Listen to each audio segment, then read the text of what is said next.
What's up, Heat fans? Happy Friday. Today's show, two topics, and they're good ones. Trade for Dejounte Murray, the talented guard from the Atlanta Hawks that Miami had some rumored interest in before the NBA trade deadline last February. And then Haywood Highsmith, is he returning to Miami in NBA free agency? Before we get into those two topics, though, we are in a like battle. Celtics today challenged us to a one-on-one battle, if you will. They got 214 likes on their last video. We just have to top that. That should not be that hard for the real ones here at the Heat Report. So hit that thumbs up icon. Let's get at least 220 and put the Boston Celtics in the dirt.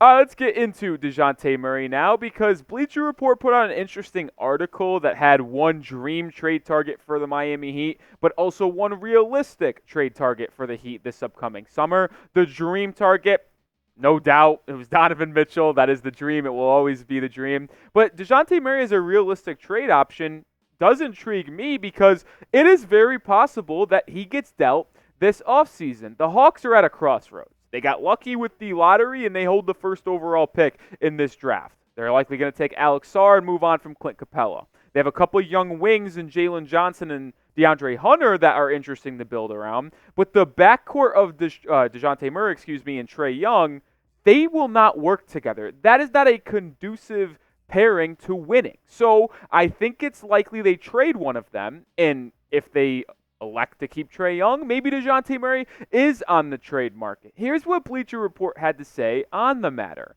That Young seems likely to fetch the bigger haul, which I actually don't even know if that's true, by the way. I think Trae Young's trade value is in the gutter right now, but that is a different point for a different day. But it also seems reasonable to want to continue to build around him long term. And if Dejounte Murray is made available, he might make more sense for Miami Heat culture than Young. And if you just scroll back on the channel, we make a lot of content here at the Heat Report. It might take a little bit of scrolling, but if you go back to before the February 2023 trade deadline, you would have seen how many times we talked about Dejounte Murray, because he is a perfect fit for Miami, and I love his play style, his mentality, and the way he plays on the court, and thought he would be the perfect trio member with Bam and Jimmy. I mean, this is someone who has improved every year of his career, and he can affect winning in a multiple amount of ways, right? Like his early career with the San Antonio Spurs, he was a lockdown defender. I'm talking all NBA defense caliber of player, while also damn near averaging a triple-double in 21-22 with 9 assists and 8 rebounds. He was never a shooter. He was more of a scorer, working about 15 feet and in from the basket, but he was a great facilitator and playmaker for the Spurs.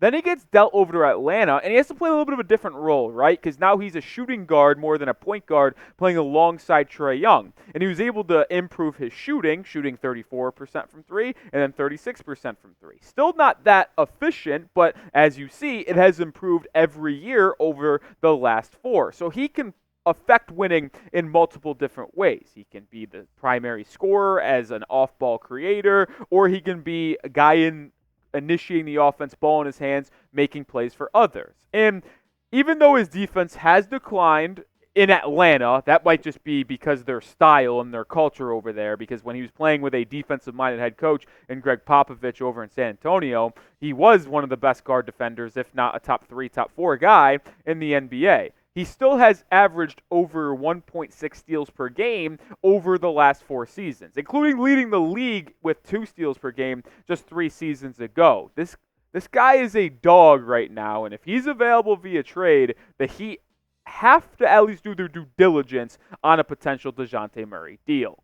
More on Murray and his fit with Miami and what it might cost coming up in just a second, but today's pinned comment is this. Should the Heat trade for Dejounte Murray? If you think they should trade for the Hawks point guard, type T for trade. If you think they should go other ways and keep their assets, type P for pass. YouTube ad break might come and hit you, so if it does, let it play and answer today's pinned comment.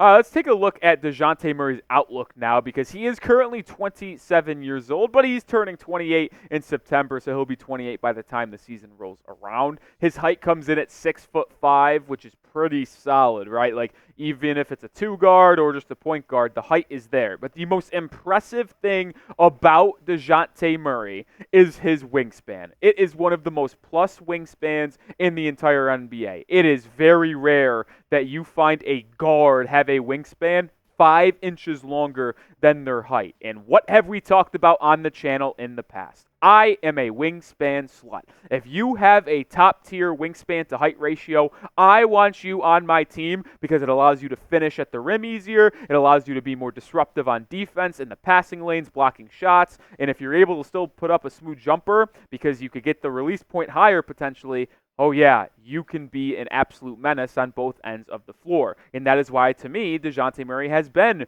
one of the biggest dogs in the NBA over the past 3 or 4 seasons. And he is under contract through 26-27. And his contract right now is not bad at all. I mean, it's pretty fair for what kind of caliber player he is. Getting paid $25 million this year, $27.5 million the next year, up another $2 million in 26-27 for $29.5 million. And then he does have a player option in 2027-2028. That is a player option, so he could opt out or he could opt in. I guess it depends on how he plays over the next 3 seasons for whatever team he's on at $31.5 million, and then would become an unrestricted free agent in 28-29. I will say this, though. I would expect him to opt out of that 27-28 year for $31.5 million because assuming he continues to go on this trajectory that his career is on right now, he's likely going to fetch a much bigger payday than $31.5 million a season, especially with the cap only going up in the NBA and players continuing to get pay raises. Yeah, I would expect him to opt out of that, but you have him at least on your team guaranteed for the next 3 seasons. All right, we're going to talk about a trade package for Dejounte Murray, but make sure you are subscribed to the channel because we are going to cover everything around the Miami Heat this offseason, leading up to Watch Party Season Part 2 in the fall. So make sure you hit that sub button, whether it be free agency rumors like we're going to do with Haywood Highsmith later on the show or trade rumors with Dejounte Murray. We have it all. All right, this is what the trade, I think, in my opinion, would look like. I'm not sure the Hawks would be willing to do this, but from the Heat's perspective, this is probably all they're offering. After seeing what Jaime Jaquez Jr. and Nikola Jovic did this year, as much as I like Dejounte Murray, I don't know if I'm be willing to offer the 2 young guys for Dejounte Murray. Murray's really good, but I don't think he's in that class of getting a Jaquez or Jovic pried away from the Heat. So to me, it would be a Tyler Hero and 1 first-round pick. I don't care if it's in 2030 or if it's the 15th overall pick in this NBA draft. Maybe the Hawks would value 2030 more because they could see, well, maybe the Heat will stink back then when Jimmy Butler's no longer on the team. Hero is values 1 first-round pick. Obviously, they're getting another first with the 15th pick. That's 2 first-round picks in value for the Hawks, and that would allow a lot of things for Miami. I think Murray and Hero could work, but I also don't think the Hawks would want Terry Rozier to be that matching salary guard that is worth a first-round pick. And you might ask yourself, if you see this trade, well, if we're getting rid of Hero, which a Murray-Hero backcourt probably would work, well, would a Rozier-Dejounte Murray backcourt work? I don't know if it would as a starting pairing, and that is why Rozier would probably have to change his role or not be on the team in general. I think Terry, in this situation, would be relegated to 6th man, which the Heat do need. A 18-point-per-game scorer off the bench for Miami would be, very helpful for this team. You have Dejounte Murray, Duncan Robinson, Jimmy, Jovic, and Bam as your starting 5 potentially if you do that deal with Rozier and Jaquez being your 6th and 7th man.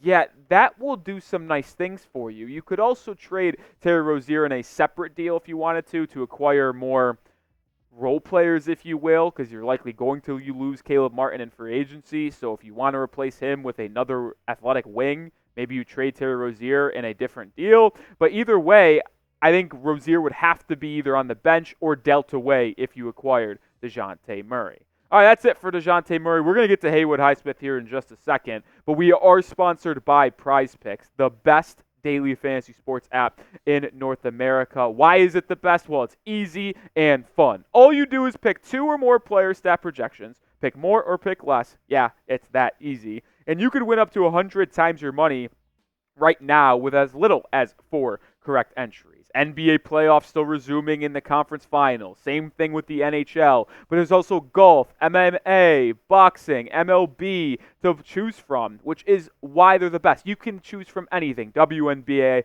included as well. And I've got an entry for tonight, and that is the Timberwolves Mavericks game 2, more than 39.5 points, rebounds, assists for Anthony Edwards. I expect him to make an improvement after a rough game 1, if you will. And then more than on Mike Conley and Kyrie Irving combined 10.5 assists. That's why I love Prize Picks. They allow so many different things. It's Friday, by the way, so you could do a flex play and have it protected under $20 for Flex Play Friday. There's demons, there's goblins, there's combinations, there's Taco Tuesdays, there's daily specials. There is nothing that they don't have, which makes playing daily fantasy sports so much fun. So get started today and get a first deposit match up to $100 when you go to prizepicks.com/CLNS, or you could just download the app and use code CLNS to get that first deposit match up to $100. Prize Picks, pick more, pick less, that easy.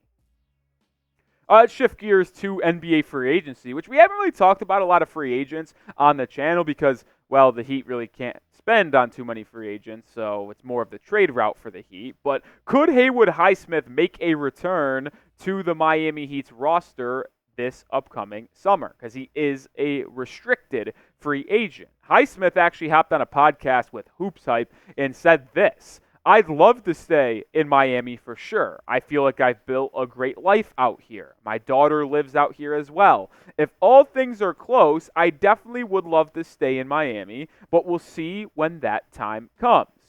And I think it's important to look at what Haywood Highsmith could fetch in NBA free agency because he's been a very cheap player for Miami over the past couple seasons. Well, ESPN's Bobby Marks was actually asked by the Miami Herald on what he thinks Haywood Highsmith could fetch this upcoming summer. And Bobby Marks projected Highsmith in the $8 to $10 million range on an annual average salary. That is a little step up from what Highsmith was getting paid right now. Now, I will say this. If he gets that contract of, like, let's say, 3 for 30, and you go on the high side from a different team, the Heat technically can match that because he is a restricted free agent. But Miami offering that would be an intriguing decision that they have to take into factor other factors with the second apron of the tax. That is what we're going to get to in just a second. But just in a vacuum right now, would you give Haywood Highsmith $8 to $10 million per year? Probably be a 3-year deal because I doubt it'd be a 2. So let's say 3. Let's split the difference on 8 to 10. 3 for 27. Would you do it? Type Y for yes or type N for no. I mentioned the word vacuum just a second ago because that's the way I have to look at this. If Highsmith doesn't affect the Miami Heat luxury situation and how far they go over the tax and the other second apron, yes, I would give Highsmith $9 million per season over 3 years because he is a terrific defender and a great connecting piece in the front court.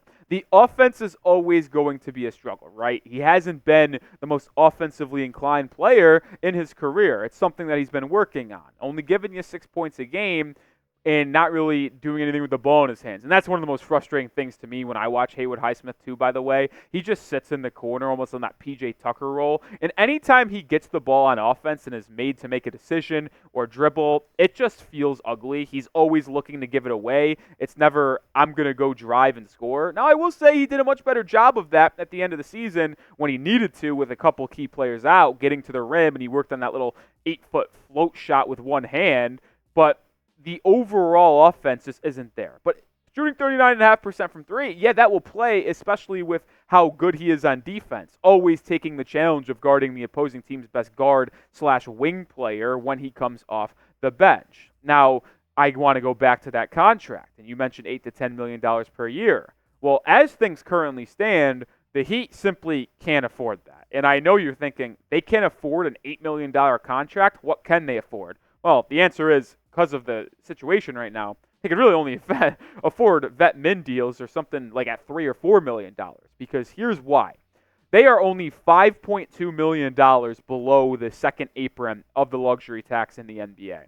If they go above that second apron, they will get, Mickey Harrison, the owner, will get taxed heavily and more money will come out of his pocket just in general, but the Heat will also not be able to trade their 2032 first-round pick during the season, which teams will be eligible to do that, like at the trade deadline. The Heat wouldn't if they're in the second apron. So it limits your ability to trade picks. It limits your ability to take money back and trade, and you can't aggregate contracts to sum up a trade. So, for example, if the Heat wanted to trade for someone who has $30 million on their deal, they couldn't send three $10 million deals. That's another limitation of being in the second apron. So it's very advantageous for Miami to stay under the second apron.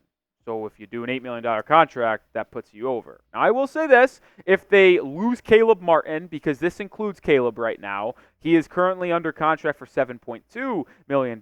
That might free up enough space where they could give Haywood Highsmith an $8 million deal, but that would basically be the only move they make this offseason, is re-signing Haywood Highsmith and maybe signing some guys on the vet min. That's why we talk so much about trades, because if the Heat want to make some changes to this roster, they can't do it in free agency. It has to be via the trade route, which is why we always are talking about trades and not free agency.